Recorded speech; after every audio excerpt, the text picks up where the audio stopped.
చాలా మంది రీసెంట్ గా రిలీజ్ అయిన కల్కి మూవీ చూసే ఉంటారు. అందులో శంబాలా గురించి కూడా చూసే ఉంటారు. అసలు ఇది ఎక్కడ ఉంది, ఎందుకు అందరూ ఈ శంబాలాకి వెళ్దాం అనుకుంటున్నారు, అసలు దీని వెనక ఉన్న కథ ఏంటి, నిజంగా మనం కూడా శంబాలాకి వెళ్ళవచ్చా, లేదంటే అవన్నీ కట్టుకథలా, ఈ శంబాలాలో ఎవరు ఉంటారు అనే విషయాలు ఈ వీడియోలో తెలుసుకుందాం. నిజానికి శంబాలా అనేది ఒక అద్భుత నగరం అంటారు, కానీ అసలు అది ఒక నగరం కాదు. శంబాలా అనేది హిమాలయాల్లో ఉంటుందని అందరూ అంటూ ఉంటారు. ఇలాంటి ఎన్నో మిస్టరీస్ అయితే ఉన్నాయి. అసలు శంబాలాకు పిరమిడ్స్ తో, మన పురాణాలతో, అలెగ్జాండర్ తో, ఆయుర్వేదంతో, సైంటిఫిక్ టెక్నాలజీతో ఇలా సంబంధం లేని డిఫరెంట్ టాపిక్స్ తో మిస్టరీస్ ఎన్నో ఉన్నాయి. భాగవతంలో ఉన్న 12వ కాండ 2వ అధ్యాయం 18వ వచనంలోను, కల్కి పురాణంలో ఉన్న 2వ అధ్యాయం 15వ వచనంలోను ఏమని రాసి ఉందంటే, విష్ణుమూర్తి 10వ అవతారమైన కల్కి కలియుగం అంతమయ్యే సమయంలో సుమతి అనే ఒక ఆవిడ గర్భంలో జన్మిస్తాడని, పరశురాముడు కల్కికి అన్ని వేదాలు, విద్యలు నేర్పిస్తాడని రాసి ఉంది. కల్కి శంబాలాకి 25వ రాజు. ఎప్పుడైతే కలియుగంలో ప్రజలు ధర్మాన్ని పూర్తిగా వదిలేస్తారో, ఎప్పుడైతే ప్రజలను పాలించాల్సిన రాజులు దోపిడి దొంగలుగా అవుతారో, ఎప్పుడైతే దారుణాలు పెరుగుతూ ఉంటాయో, అప్పుడు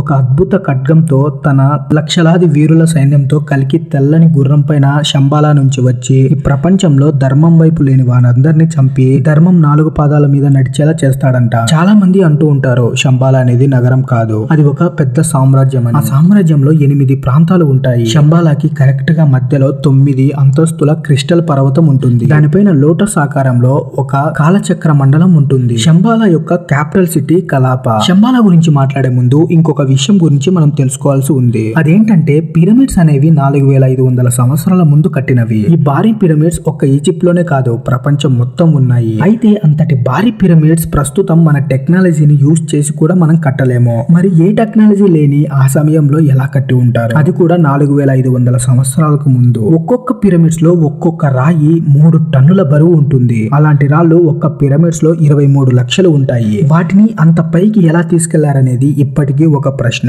ఆయుర్వేద మనకి పుస్తక రూపంలో దాదాపు 2500 సంవత్సరాల ముందు నుండే ఉంది. కానీ ఆయుర్వేదం ఎగ్జిస్టింగ్ లోకి వచ్చిన తర్వాత, అంటే 1000 సంవత్సరాల తర్వాత వచ్చే కొత్త రోగాలకు కూడా ఆయుర్వేదంలో ఆల్రెడీ మెడిసిన్ అయితే ఉంది. ఫ్యూచర్ లో రాబోయే రోగాలకి ఆయుర్వేదంలో ఎలా ఉంటుంది, మన వేదాల్లో ప్రెసెంట్ మనకున్న టెక్నాలజీ కంటే అడ్వాన్స్ టెక్నాలజీ గురించి, అలానే దాన్ని ఎలా డెవలప్ చేయాలో రాసి ఉంది. అప్పట్లోనే మన వేదాల్లో ఇవన్నీ ఎలా రాశారు అని అడిగితే వాటన్నిటికీ సమాధానం శంబాలా. శంబాలా అనేది ఒక మల్టీ డైమెన్షనల్ కింగ్డమ్. మన పురాణాల్లో ఉన్న చిరంజీవులంతా అక్కడే బ్రతికి ఉన్నారు అంటూ ఉంటారు. లైక్ హనుమంతుడు, అశ్వత్థామ, ఇలా చాలా మంది చిరంజీవులు అక్కడే ఉన్నారని అంటూ ఉంటారు. అక్కడ మోస్ట్ అడ్వాన్స్డ్ టెక్నాలజీ ఉంటుంది. వాళ్ళు టైం ట్రావెల్ కూడా చేయగలరు, టెలిపోర్టేషన్ కూడా చేయగలరు, ఏలియన్స్ తో కాంటాక్ట్ అవ్వగలరు. వాళ్ళకు సాధ్యం కాని విషయం అంటూ ఏదీ లేదు. అందుకనే వాళ్ళు ఫ్యూచర్ కి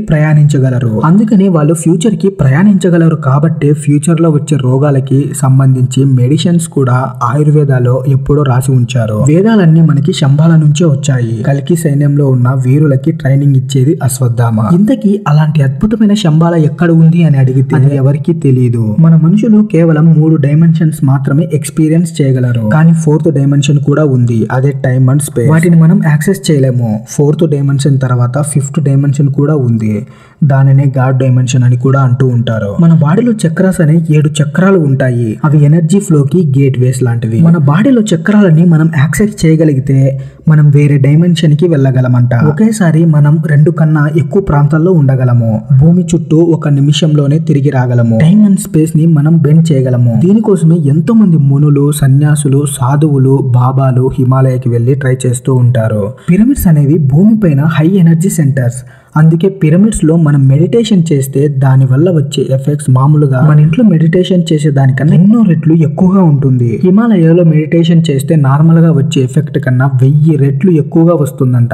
అందుకే సాధువులందరూ హిమాలయాల్లోకి వెళ్తూ ఉంటారు. కానీ ఇక్కడ పాయింట్ ఏంటంటే, ఇక్కడ ఎవరైతే చక్రాస్ ని యాక్టివేట్ చేస్తారో వాళ్ళు వేరే డైమెన్షన్స్ కి వెళ్ళగలరు. వాళ్ళు శంబాలా కింగ్డమ్ ని చూడగలరు. ఎందుకంటే శంబాలా అనేది ఒక మల్టీ డైమెన్షనల్ కింగ్డమ్. అది మానవులకు అసలు కనిపించదు. అది కనపడే రేంజ్ కి మన ఎనర్జీ ఫ్లో అవ్వాలి అంటే ఆ ఫ్రీక్వెన్సీ హిమాలయాల్లో మాత్రమే దొరుకుతుంది. శంబాలా కింగ్డమ్ ఉన్న డైమెన్షన్ కి వెళ్ళాలి అంటే హై ఎనర్జీ ఉన్న హిమాలయాల్లో ఆ ఫ్రీక్వెన్సీ మీకు ఈజీగా దొరుకుతుంది. కాబట్టి శంబాలా హిమాలయాల్లో ఉంటుంది అని అందరూ అంటూ ఉంటారు. ఇదంతా తెలుసుకున్నాక మరి శంబాలాకి వెళ్ళడానికి ఎవరు ట్రై చేయలేదా అంటే చాలా మంది ట్రై చేశారు. దాదాపు 2000 సంవత్సరాల ముందు నుంచే కొన్ని లక్షల మంది ట్రై చేశారు.